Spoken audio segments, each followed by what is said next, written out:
আসসালামু আলাইকুম। আশা করি সবাই ভালো আছেন, সুস্থ আছেন, সুন্দর আছেন। আপনারা সবসময় ভালো থাকেন, সুস্থ থাকেন, সুন্দর থাকেন, এটাই প্রত্যাশা করি। আমরাও ভালো আছি। আজকে আমার সাথে রয়েছেন সংবাদকর্মী এবং শিল্পী মিঠুন। আচ্ছা মিঠুন, জি ভাই। সংবাদপত্রে কাজ করতে করতে হঠাৎ গান কেন? আসলে গানটা গানটা এমন একটা জিনিস, এটা আসলে অনেকেই মনের খোরাক মেটানোর জন্য গায়, আবার অনেকে ভালোবেসে গায়। আমি গানটা একটু ভালোবাসি, যার কারণে গানটা আমি গাই। আর সংবাদপত্রে কাজ করি, এটা আসলে সংবাদপত্রে কাজ করে যে গান গাওয়া যাবে না বিষয়টা এমন না, গান তো সবাই গায়। তবে আমি একটু মন থেকে ভালোবেসে গাই, গানটা আমার হৃদয়ে লাগানো, সে জায়গা থেকে গান গাই। যদি আমি অত ভালো গান গাইতে পারি না, আমার থেকে অনেক বড় বড় শিল্পী, গুণী শিল্পী আছে ঈশ্বর দিতে। আমি একটু চেষ্টা করি যে অন্তত গানটাকে যেহেতু পছন্দ করি, সেই গানটা একটু দর্শকদের মাঝে একটু ছড়িয়ে দেওয়ার চেষ্টা করি, এই আর কি। প্রফেশনালি আমি গান করি না। আচ্ছা তুমি এখন একটা সুন্দর একটা গান শোনাও, আমরা তোমার একটা গান শুনি। সুন্দর গান বলতে আমার একটা গান গাও। খুবই প্রিয় গান, শ্রদ্ধেয় আমাদের আজম খান ভাইয়ের একটা গান, খুবই জনপ্রিয় গানটি। গাও। গানটি আমি একান্তরা করার চেষ্টা করছি। ব্যান্ডের গুরু আজম হ্যাঁ খান। হ্যাঁ, ভুল ত্রুটি ক্ষমা সুন্দর দৃষ্টিতে দেখবেন সকলেই। এই গানটি খুবই জনপ্রিয় ছিল এবং খুবই রোমান্টিক একটি গান। আমি গানটি করছি। ভালো লাগা থেকে হয় ভালোবাসা, মনের কথা বোঝাবার নেই যে ভাষা। ভালো লাগা থেকে হয় ভালোবাসা, মনের কথা বোঝাবার নেই যে ভাষা। হৃদয়ের টানে আরো কাছে আনে, হৃদয়ের টানে আরো কাছে আনে তোমাতে আমায়। চুপ চুপ চুপ অনামিকা চুপ, কথা বলো না। তুমি আমি এখানে, কেউ জানে না। চুপ চুপ চুপ অনামিকা চুপ, কথা বলো না। তুমি আমি এখানে, কেউ জানে না। অনেক সুন্দর, অনেক সুন্দর। আচ্ছা, আজম খানের গান তো শুনলাম, ব্যান্ডের গুরু। এবার একটা কষ্টদায়ক, প্রিয়সী চলে গেছে যাদের, না, যাদের আমার তো প্রিয় আসলে মানুষ।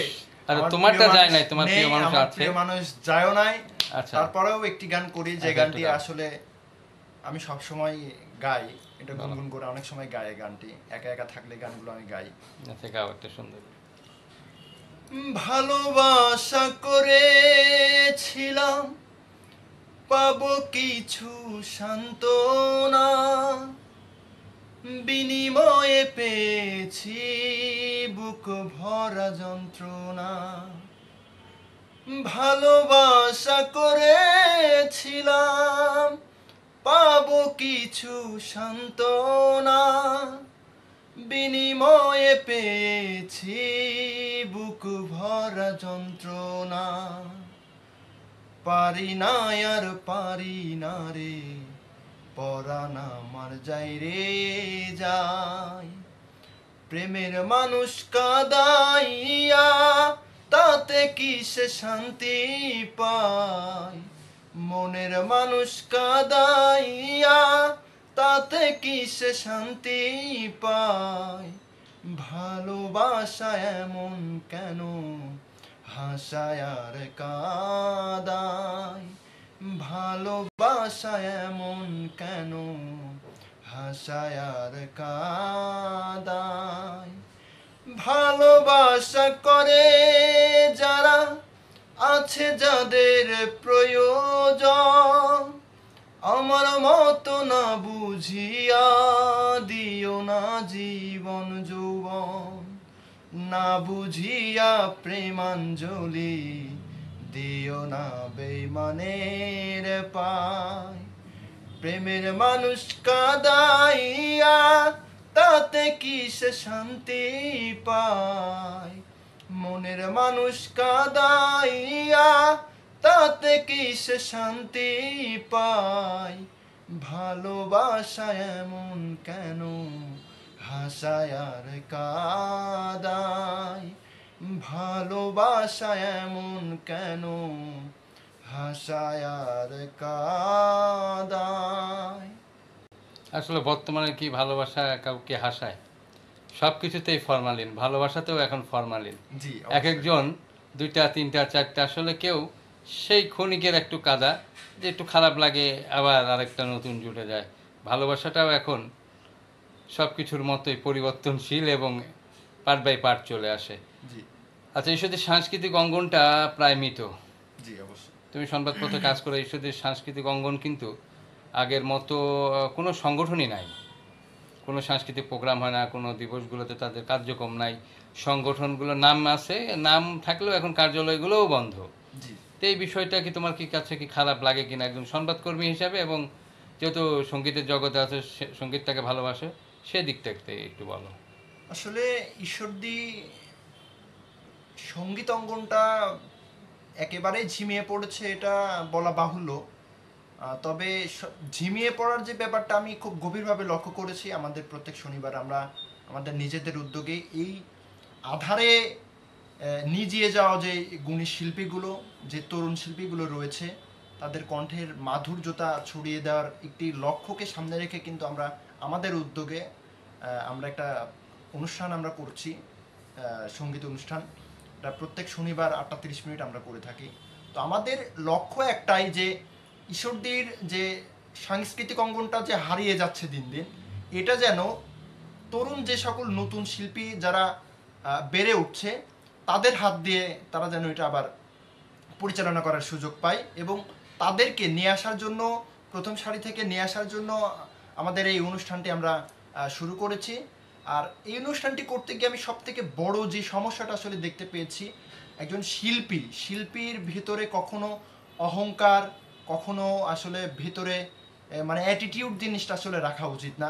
সঙ্গীত এমন একটা জিনিস, এটি একটা মানুষকে যেমন মানসিকভাবে ভালো রাখে, অনেক রকম খারাপ কাজ থেকে কিন্তু দূরে রাখে। সঙ্গীতকে যারা ভালোবাসে, সঙ্গীতকে যারা পছন্দ করে, একমাত্র তারাই এর মর্মটা বোঝে। তো আমি আসলে খুব দুঃখজনকভাবে কথাটি বলতে চাই যে ঈশ্বরদী যারা গুণী শিল্পী রয়েছেন, তাদের ভেতরে আমি আমাদের এই অনুষ্ঠানে অনেকের সঙ্গে আমি কথা বলেছি, তাদেরকে আমাদের এই অনুষ্ঠানে নিয়ে আসার জন্য যে তাদের সঙ্গে যোগাযোগ, তাদের যে অ্যাটিটিউডটা আমরা পেয়েছি, এটা আমাদের কাছে মনে হয়েছে এই অ্যাটিটিউডগুলা বা এই যে নিজের ভিতরে যে একটা ভাব ধারণ করা, মানে সঙ্গীত কখনোই ভাব পছন্দ করে না। সঙ্গীত প্রিয় মানুষ হবে একদম নিরহংকারী মানুষ। তো আমি যেটা বুঝেছি যে এই নিরহংকার ভিতরে যদি ধারণ করা যায়, তাহলে এই সঙ্গীতকে আবারও পুনরুজ্জীবিত করা উচিত। আমি যে সকল গুণী শিল্পীগুলো রয়েছে আমাদের ঈশ্বরদীতে যারা গান করেন, আমি তাদের উদ্দেশ্যে একটা কথাই বলবো, ঈশ্বরদীর সংস্কৃতি অঙ্গনকে আপনারা আবার হাতের মুঠোয় নিয়ে আসুন, ঈশ্বরদীর সংস্কৃতি অঙ্গনকে আবার জাগিয়ে তুলুন। ধন্যবাদ। আচ্ছা, এবার তাহলে একটা শেষ গান গাও, তবে এবার যেন প্রিয়সী বা প্রিয় মানুষ যেন চলে না যায়, তাকে বন্দি করে রাখো বুকের ভিতর গানের সুরে। জি অবশ্যই। এবার আমি যে গানটি আসলে করছি বা শোনাচ্ছি, এই গানটি আমাদের শ্রদ্ধেয় এন্ড্রি কিশোর স্যারের, উনি কিছুদিন আগেই আমাদের মাঝ থেকে চলে গিয়েছেন। তার খুবই জনপ্রিয় এবং দর্শক নন্দিত একটি গান, ডাক দিয়াছেন দয়াল আমারে। ও আমি কত জনরে কত কি দিলাম, যাইবার কালে একজন আরো দেখা না পাইলাম, আমি দেখা না পাইলাম। আমার সঙ্গের সাথী, ওই আমার সঙ্গের সাথী কেউ হইল না রে, রহিব না আর বেশি দিন তোদের মাঝারে, হাইরে ডাক দিয়াছেন দয়াল আমারে, রহিব না আর বেশি দিন তোদের মাঝারে, হাইরে ডাক দিয়াছেন দয়াল আমারে। ও আমি চলতি পথে দুদিন থামিলাম,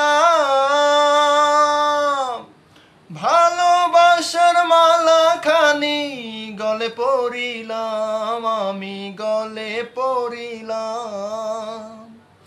চলতি পথে দুদিন থামিলাম, ভালোবাসার মালা খানি গলে পড়িলাম, আমি গলে পড়িলাম। আমার সাধের মালা, ওই আমার সাধের মালা যাই রে ছিঁড়ে, রইব না আর বেশি দিন তোদের মাঝারে। হায়রে ডাক দিয়াছেন দয়াল আমারে। ধন্যবাদ। ধন্যবাদ মিঠুন, সুন্দর সময়টা আমাকে দেওয়ার জন্য। যারা আমাদের প্রোগ্রামটা দেখছেন তাদের কাছে অনুরোধ, ভুল ত্রুটিগুলো আমাদের ক্ষমা সুন্দর দৃষ্টিতে দেখবেন, তবে আমাদের ভুলগুলো আমাদেরকে জানিয়ে দিবেন, আমরা যেন সেটাকে পরিশুদ্ধ করে এবং পরবর্তীতে ভালো করতে পারি। এ পর্যন্ত আজকের মতো এখানে শেষ করছি। আসসালামু আলাইকুম।